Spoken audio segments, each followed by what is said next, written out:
জাতীয় থেকে আন্তর্জাতিক, প্রান্তিক, জনপদ থেকে নগর, চারপাশে এই মুহূর্তে যা যা ঘটছে তার সবকিছু নিয়ে আমাদের নিয়মিত আয়োজন এখন চারদিক। আপনাদের সঙ্গে আছি আমি নোমান আব্দুল্লাহ। জনগণ এখনই নির্বাচন চায় না, প্রধান উপদেষ্টার এমন বক্তব্যের বিরোধিতা করে বিএনপির স্থায়ী কমিটির সদস্য আমির খসরু মাহমুদ চৌধুরী মন্তব্য করেছেন, সেই জনগণ কারা তা জানতে চায় বিএনপি। সুবিধাভোগী গোষ্ঠী নির্বাচন নিয়ে সময় ক্ষেপণ করছে বলে অভিযোগ করেন তিনি। সন্ধ্যায় গুলশানে বিএনপি চেয়ারপারসনের কার্যালয়ে ন্যাপ, ভাসানী, আম জনতা পার্টি ও পিপলস পার্টির সাথে লিয়াজো কমিটির বৈঠক শেষে তিনি এই কথা বলেন। জানান, ইতিমধ্যে দেশের প্রায় 50টি দল ডিসেম্বরের মধ্যে নির্বাচন চায়। কোনো মহামানবকে ক্ষমতায় রাখতে জনগণ আন্দোলন করেনি, আর সেই মহামানব গণতন্ত্রের সমাধান দেবেন তা জনগণ মেনে নিবে না। বৈঠকে অংশ নেওয়া রাজনৈতিক দলের নেতারা আগামী মাসের মধ্যে নির্বাচনী রোডম্যাপ ঘোষণার দাবি জানান। আমাদের সাথে যারা রাস্তায় ছিল, ইতিমধ্যে প্রায় 50টি দল পরিষ্কারভাবে ব্যক্ত করেছে ডিসেম্বরের আগে নির্বাচনের জন্য, এবং সাথে সাথে সংস্কারের যে কথাগুলো বলা হয়, যে সংস্কারের ব্যাপারে যেখানে ঐক্যমত হবে সেই সংস্কারগুলো ইমিডিয়েটলি করে নির্বাচন কমিশনকে বলা হোক নির্বাচনের দিনক্ষণ ঠিক করে রোডম্যাপ দিয়ে নির্বাচনের দিকে এগিয়ে যাওয়ার জন্য। বিএনপি নেতা ইশরাককে মেয়র ঘোষণা করে গেজেট প্রকাশের আগে নির্বাচন কমিশন আইন মন্ত্রণালয়ের মতামতের অপেক্ষা করেনি বলে জানিয়েছেন আইন উপদেষ্টা ডক্টর আসিফ নজরুল। আরও জানান, বিশেষ ট্রাইব্যুনালে এই মামলার আর্জি পরিবর্তন করা হয়েছে। সকালে ওসমানী স্মৃতি মিলনায়তনে জাতীয় আইনগত সহায়তা দিবসের অনুষ্ঠান শেষে সাংবাদিকদের প্রশ্নের জবাবে তিনি একথা বলেন। ওনারা সাংবিধানিক প্রতিষ্ঠান, ওনাদের সিদ্ধান্ত ওনাদেরই নেওয়ার কথা। আমাদের কাছে যখন মতামতের জন্য পাঠিয়েছিলেন, তখন আমরা সংশ্লিষ্ট আইন কর্মকর্তাদের সাথে কথা বলে আমরা যেটা যেতেছিলাম যে নির্বাচনী যে প্লেইন্ট আছে সেই প্লেইন্ট নাকি পরিবর্তন করা যায় না, কারণ এটা হাইকোর্টের রায় আছে, এটা নাকি কোয়াসি সিভিল ম্যাটারে প্লেইন্ট পরিবর্তন করা যায় না। তো ইশরাক সাহেব বোধহয় আপনার পরে প্লেইন পরিবর্তন করেছিলেন, সেই জন্য আমরা একটু দ্বিধান্বিত ছিলাম যে এটা আসলে গেজেট নোটিফিকেশন হবে নাকি এটাকে আপিল করতে হবে, এটা নিয়ে আমরা একটু দ্বিধান্বিত ছিলাম। তো নির্বাচন কমিশন আমাদের মতামতের জন্য অপেক্ষা করেন নাই। নারায়ণগঞ্জের সিদ্ধিরগঞ্জে মাদ্রাসা ছাত্র হাফেজ সোলাইমান হত্যা মামলায় আদালত প্রাঙ্গণে মারধরের শিকার হয়েছেন সাবেক আইনমন্ত্রী আনিসুল হক। বিকেলে রিমান্ড শুনানি শেষে এজলাস থেকে বের করার সময় এই ঘটনা ঘটে। কড়া নিরাপত্তার মধ্য দিয়ে তাকে ঢাকা কেন্দ্রীয় কারাগার থেকে নারায়ণগঞ্জের আদালতে নেওয়া হয়। পরে মামলার তদন্তকারী সংস্থা সিআইডি 7 দিনের রিমান্ড আবেদন করেন। শুনানি শেষে 4 দিনের রিমান্ড মঞ্জুর করেন আদালত। এরপর আদালত প্রাঙ্গণ থেকে বের করার সময় আইনজীবীদের একাংশ ও বিক্ষুব্ধ জনতা আনিসুল হকের উপর চড়াও হয়, কিল ঘুষি দেয় এবং ধাওয়া করে। এ সময় পুলিশ দ্রুত তাকে প্রিজন ভ্যানে তুলে আদালত চত্বর থেকে বেরিয়ে কারাগারে নিয়ে যায়। গত 5 আগস্ট দুপুরে সিদ্ধিরগঞ্জের সিমরাইল এলাকায় ঢাকা চট্টগ্রাম মহাসড়কে গুলিবিদ্ধ হন 19 বছর বয়সী হাফেজ সোলাইমান। পরে তাকে ঢাকা মেডিকেল কলেজ হাসপাতালে নেয়ার পথেই মৃত্যু হয়। এই ঘটনায় দায়ের করা মামলার আসামি আনিসুল হক। উভয় পক্ষের শুনানি আনতে এই আসামিকে মামলার সুষ্ঠু তদন্তের স্বার্থে এবং মূল রহস্য উদ্ঘাটনের জন্য এই কারা অস্ত্রগুলি সরবরাহ করছে এবং এই কারা হুকুম দিছে এই সকল বিষয় উদ্ঘাটনের জন্য তাকে 4 দিনের পুলিশ রিমান্ড মঞ্জুর করেছে। জুলাই আগস্ট গণ অভ্যুত্থানে আশুলিয়ায় 6 জনকে হত্যার পর মরদেহ পোড়ানোর মামলার তদন্ত প্রতিবেদন দাখিলে 25 মে পর্যন্ত সময় দিয়েছেন আন্তর্জাতিক অপরাধ ট্রাইব্যুনাল। 6 জনকে পোড়ানোর আগে গুলি করে হত্যার ফুটেজ হাতে পেয়েছে তদন্ত সংস্থা। শনাক্ত হয়েছে আরও 2 জন।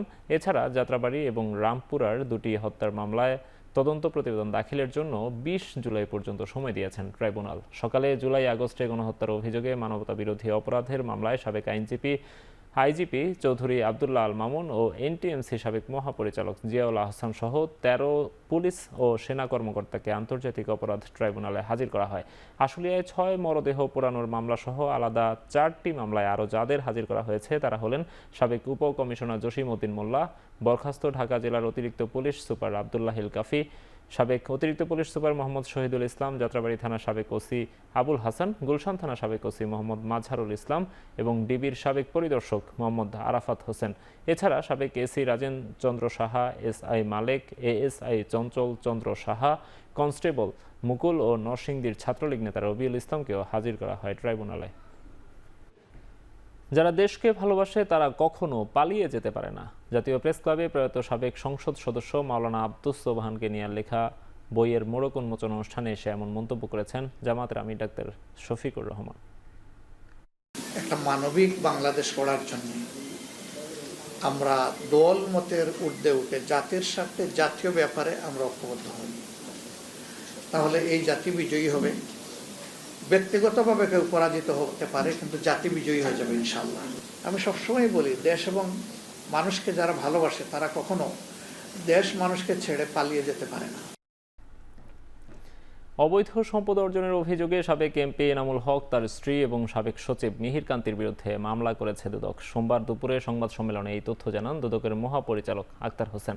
তিনি আরও জানান, ২৬ কোটি টাকার অবৈধ সম্পদ অর্জন ও ২,২৪২ কোটি ৫৬ লাখ টাকার সন্দেহজনক লেনদেনের অভিযোগে রাজশাহী ৪ আসনের সাবেক সংসদ সদস্য এনামুল হক এবং তার স্ত্রী তহুরা হকের বিরুদ্ধে পৃথক দুটি মামলা দায়ের করেছে দুর্নীতি দমন কমিশন। এছাড়াও ভুয়া প্রকল্পের নামে ক্ষুদ্র ঋণের ২০০ কোটি টাকার বেশি আত্মসাতের অভিযোগে সাবেক সচিব ও উদ্দীপন পরিচালনা পর্ষদের চেয়ারম্যান মিহির কান্তি মজুমদার সহ ১৫ জনকে আসামি করে দুদক ৬টি মামলা দায়ের করেছে। একই দিনে বিসিবির সাবেক সভাপতি নাজমুল হাসান পাপনের দুর্নীতির খোঁজে ২৭ ধরনের নথি তলব করে বিসিবিতে চিঠি দেয় দুদক।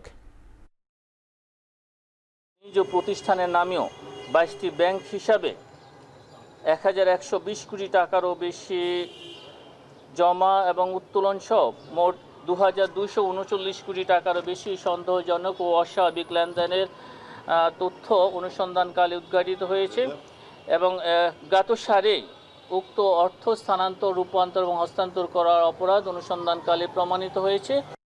ঢাকায় বায়ু দূষণ রোধে ৫০টি স্থানে বায়ু বিশুদ্ধকরণ মেশিন বসানো হবে বলে জানিয়েছেন ঢাকা উত্তরের প্রশাসক মোহাম্মদ এজাজ। সকালে রাজধানীর গুলশানে ডিএনসিসি নগর ভবনের অডিটোরিয়ামে এক আলোচনায় তিনি আরও বলেন, দূষণ রোধে অটোরিকশাগুলোতে লিথিয়াম ব্যাটারি ব্যবহার এবং একটি পরিচয়পত্রের বিপরীতে শুধুমাত্র একজনকে লাইসেন্স দেওয়া হবে। সভায় দূষণমুক্ত নগর গড়তে সুশাসন ও জবাবদিহিতা নিশ্চিতের দাবি জানায় বিভিন্ন পরিবেশবাদী সংগঠন। আবারও দেখতে পাচ্ছি সেই পুরাতন ম্যাকগুলো, সেই সিআইপি গুলোই রাষ্ট্রযন্ত্রের পলিসি মেকার সাথে বসেছে। তারাই পরিকল্পনা বদলাতে চায়, তারাই পলিসি বদলাতে চায়, তারাই পলিসি মেকার হয়ে গিয়েছে। সম্মিলিত একটি সমাধান হতে পারে নবায়নযোগ্য জ্বালানি ব্যবহার করা। আমরা আমাদের পরিবেশকে সংরক্ষণ করতে পারি একদিকে, অন্যদিকে আমাদের জীবন মানের উন্নত করতে পারি। বায়ু দূষণের একটি বড় সমস্যা হচ্ছে সরকারি কনস্ট্রাকশন সাইট, শুধুমাত্র বেসরকারি না। এরকম কোন সরকারি কনস্ট্রাকশন সাইট আমি এখন পর্যন্ত পাইনি যেগুলো কাপড় দিয়ে ঢাকা। আমরা চেষ্টা করব এই কাপড় দিয়ে ঢেকে রেখে কনস্ট্রাকশন সাইটগুলো করা। এটা কোনো প্র্যাকটিস বাংলাদেশের কোথাও নাই। প্রথমবারের মতো ভেনিস দ্বিবার্ষিক স্থাপত্য প্রদর্শনী ২০২৫-এ অংশ নিচ্ছে বাংলাদেশ। বিশ্বের অন্যতম সম্মানজনক চারুশিল্প ও স্থাপত্য প্রদর্শনীতে রাজধানীর হাতিরঝিল নগর ভবন, ডিএনসিসির 18টি পুনরুদ্ধার করা পার্ক সহ 9টি আন্তর্জাতিক মানের প্রকল্প তুলে ধরা হবে। সকালে বাংলাদেশ স্থাপত্য ইনস্টিটিউটে সংবাদ সম্মেলনে স্থপতি ইকবাল হাবিব বলেন, নতুনের জাগরণ ও প্রজন্মের চিন্তাধারা বাংলাদেশকে বিশ্বব্যাপী পরিচিত করবে। এ সময় বাংলাদেশে নিযুক্ত ইতালির রাষ্ট্রদূত আন্তোনিও আলেসান্দ্রো অধিক জনসংখ্যার দেশে এমন সব প্রকল্পের প্রশংসা করেন।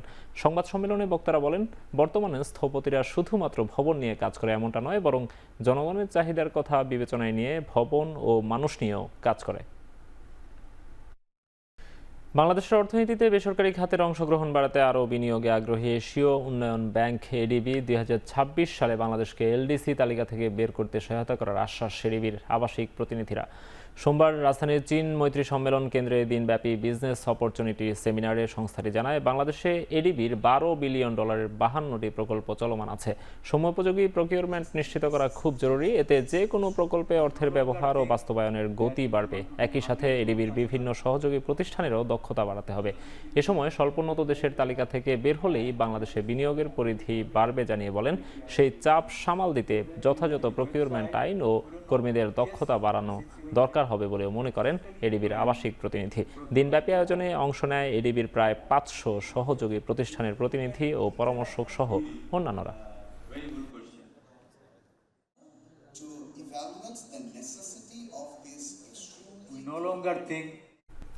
কানাডায় শুরু হলো ৪৫তম ফেডারেল নির্বাচনের ভোট গ্রহণ। স্থানীয় সময় সকাল ৭টায় শুরু হয় ভোট। প্রদেশ ভেদে চলবে সন্ধ্যা ৭টা থেকে রাত ১০টা পর্যন্ত। নির্বাচনের একদিন আগে রোববার শেষ হয় প্রচারণা। পুরো কানাডায় নির্বাচনের আমেজ। এবারের নির্বাচনে ৫টি সহ বেশ কয়েকটি দলের স্বতন্ত্র প্রার্থীরা লড়ছেন।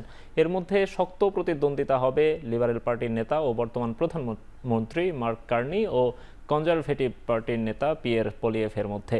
কানাডার পার্লামেন্ট হাউস অব কমন্সের মোট আসন সংখ্যা ৩৪৩টি। গত নির্বাচনের চেয়ে ৬টি আসন বেড়েছে। প্রতি বছর জনসংখ্যা বাড়লে আসন সংখ্যাও বাড়ানো হয়। এবারের মোট ভোটার সংখ্যা ২,৮৫,০০,০০০। এর মধ্যে ৪ দিনে অগ্রিম ভোট পড়েছে প্রায় ৭৩ লাখ, যা প্রায় ২৫% বেশি। যে কোনো দলের এককভাবে সংখ্যাগরিষ্ঠতা নিয়ে সরকার গঠনের জন্য প্রয়োজন ১৭২টি আসন। শেষ করছি এখন চারদিক। এখন টেলিভিশন ওয়েবসাইটে দেখতে ভিজিট করুন www.ekhon.tv। এছাড়া ফেসবুকে দেখুন facebook.com/tv.ekhon। ইউটিউবে এখন টেলিভিশন দেখতে ভিজিট করুন youtube.com/c/ekhon tv।